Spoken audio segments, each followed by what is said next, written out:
तो साल 2026 की शुरुआत में भारत आखिर दिख कैसा रहा है? एक तरफ तो अर्थव्यवस्था है जो 7.4% की रफ्तार से दौड़ रही है, और दूसरी तरफ हम अपने 1000 साल पुराने इतिहास को भी याद कर रहे हैं। तो आज हम इन्हीं अलग अलग खबरों को एक साथ जोड़ के ये समझने की कोशिश करेंगे कि ये सब मिलकर भारत की क्या तस्वीर बना रही हैं। चलिए, आज की बात की शुरुआत इसी विचार के साथ करते हैं। देखिए, जब हम देश में हो रही घटनाओं को देखते हैं ना, तो कई बार बहुत जल्दी में कोई राय बना लेते हैं। ये विचार हमें बस यही याद दिलाता है कि किसी भी चीज़ को गहराई से समझने के लिए थोड़ा ठहर कर ठंडे दिमाग से सोचना कितना ज़रूरी है। तो इन सारी अपडेट्स को ठीक से समझने के लिए हमने इसे 4 हिस्सों में बांटा है। पहले देखेंगे इकोनॉमी और इनोवेशन, फिर दुनिया में भारत की जगह, उसके बाद बात करेंगे साइंस, सोसाइटी और गवर्नेंस की, और आखिर में कल्चर और इतिहास की कुछ झलकियां देखेंगे। तो चलिए, सबसे पहले बात करते हैं पैसे और नई सोच की। तो आ गए हम अपने पहले सेक्शन पर, अर्थव्यवस्था और नवाचार की गति। यहाँ हम ये देखेंगे कि भारत की ग्रोथ स्टोरी को आखिर कौन सी चीजें रफ्तार दे रही हैं, मतलब बड़े बड़े आंकड़ों से लेकर जमीनी स्तर के आविष्कारों तक। तो सबसे पहला और सबसे बड़ा आंकड़ा है 7.4%। जी हाँ, एनएसओ का इस फाइनेंशियल ईयर के लिए जीडीपी ग्रोथ का अनुमान है ये। अब इसे ऐसे समझिए कि दुनिया की जो बड़ी बड़ी अर्थव्यवस्थाएं हैं ना, उनमें ये सबसे तेज ग्रोथ रेट्स में से एक है। ये साफ दिखाता है कि दुनिया भर में चाहे कितनी भी मुश्किल चल रही हो, भारत की आर्थिक गाड़ी पूरी रफ्तार से आगे बढ़ रही है।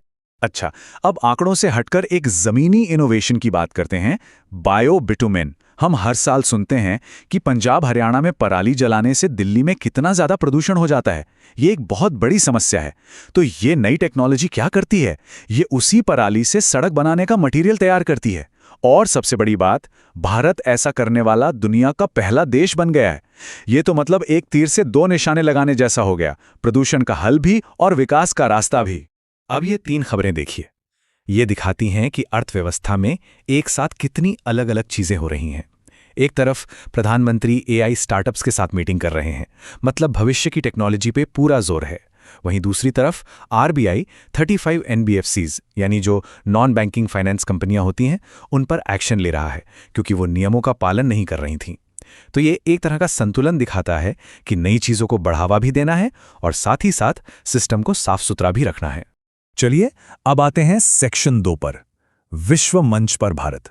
अब जरा देश की सीमाओं से बाहर देखते हैं और समझते हैं कि स्पोर्ट्स, डिप्लोमेसी और बड़े बड़े इवेंट्स के जरिए दुनिया में भारत की भूमिका कैसे और मजबूत हो रही है। जरा इस टेबल पर एक नजर डालिए। एक ही वक्त में भारत T20 वर्ल्ड कप की मेजबानी कर रहा है, डेमोक्रेसी पर एक इंटरनेशनल कॉन्फ्रेंस भी होस्ट कर रहा है, और दुनिया का मशहूर बुक फेयर भी यहीं हो रहा है। ये सब दिखाता है कि नई दिल्ली कैसे क्रिकेट से लेकर पॉलिटिक्स और लिटरेचर तक हर तरह के ग्लोबल इवेंट्स के लिए एक बड़ा हब बनता जा रहा है। यहाँ पर ना ग्लोबल डिप्लोमेसी के 2 बिल्कुल अलग अलग चेहरे दिख रहे हैं, और दोनों में अमेरिका शामिल है। एक तरफ भारत के साथ दोस्ती है, एक नए राजदूत को भेजा जा रहा है, तो दूसरी तरफ रूस के साथ तनाव है। अटलांटिक में उसका एक तेल टैंकर जब्त कर लिया गया है। ये दिखाता है कि इंटरनेशनल रिश्ते कितने कॉम्प्लेक्स होते हैं, मतलब एक ही वक्त में दोस्ती भी और तनातनी। अब आते हैं तीसरे सेक्शन पर, विज्ञान, समाज और शासन। देखिए, दुनिया में अपनी जगह बनाना तो जरूरी है ही, लेकिन साथ ही साथ देश के अंदर भी तो भविष्य की नींव रखनी होती है। तो चलिए देखते हैं कि वो कैसे हो रहा है। ये टाइमलाइन हमें भविष्य की 2 बहुत बड़ी योजनाओं के बारे में बता रही है। एक तरफ है 12 जनवरी, जब इसरो आसमान में एक नई आंख भेजने वाला है, एक अर्थ ऑब्जर्वेशन सैटेलाइट, और दूसरी तरफ 1 अप्रैल से जमीन पर देश की अगली जनगणना यानी सेंसस का काम शुरू होगा। मतलब एक हमें ऊपर से देखेगा और दूसरा हमें घर घर जाकर गिनेगा, और ये दोनों ही चीजें देश की फ्यूचर प्लानिंग के लिए बहुत बहुत ज्यादा जरूरी है। और देखिए, विकास सिर्फ बड़ी बड़ी योजनाओं तक ही नहीं है। यहाँ 2 और अच्छे उदाहरण हैं। केंद्र सरकार पंखुड़ी नाम से एक डिजिटल पोर्टल बना रही है, ताकि महिलाओं और बच्चों के विकास के लिए जो काम हो रहा है वो और बेहतर हो सके। वहीं दूसरी ओर असम में बच्चों को अच्छी नैतिक शिक्षा देने के लिए संस्कारशाला शुरू की गई है। मतलब एक तरफ टेक्नोलॉजी का इस्तेमाल तो दूसरी तरफ पारंपरिक मूल्य, हर लेवल पर काम हो रहा है। और अब हमारा आखिरी सेक्शन, सांस्कृतिक और ऐतिहासिक झलकियां। भविष्य की तरफ बढ़ते हुए ये भी तो जरूरी है कि हम अपनी जड़ों को न भूलें। तो चलिए, अब इतिहास और संस्कृति से जुड़ी एक बहुत ही महत्वपूर्ण घटना को देखते हैं। सोमनाथ स्वाभिमान पर्व। देखिए, ये सिर्फ एक त्योहार या उत्सव नहीं है, बल्कि ये इतिहास के एक बहुत बड़े जख्म को याद करने और उससे मिली सीख का प्रतीक है।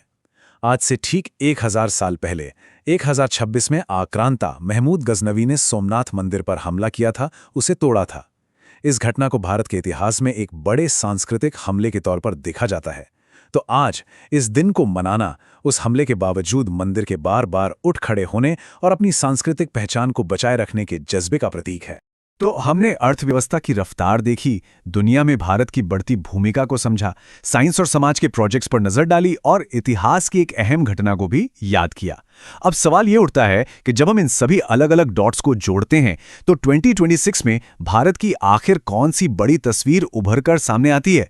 क्या ये एक ऐसा देश है जो सिर्फ तेजी से आगे भाग रहा है, या एक ऐसा देश जो अपनी जड़ों को और मजबूती से पकड़ रहा है, या फिर ये दोनों चीजें एक साथ हो रही हैं? शायद इसका जवाब इन्हीं सब खबरों के बीच में ही कहीं छिपा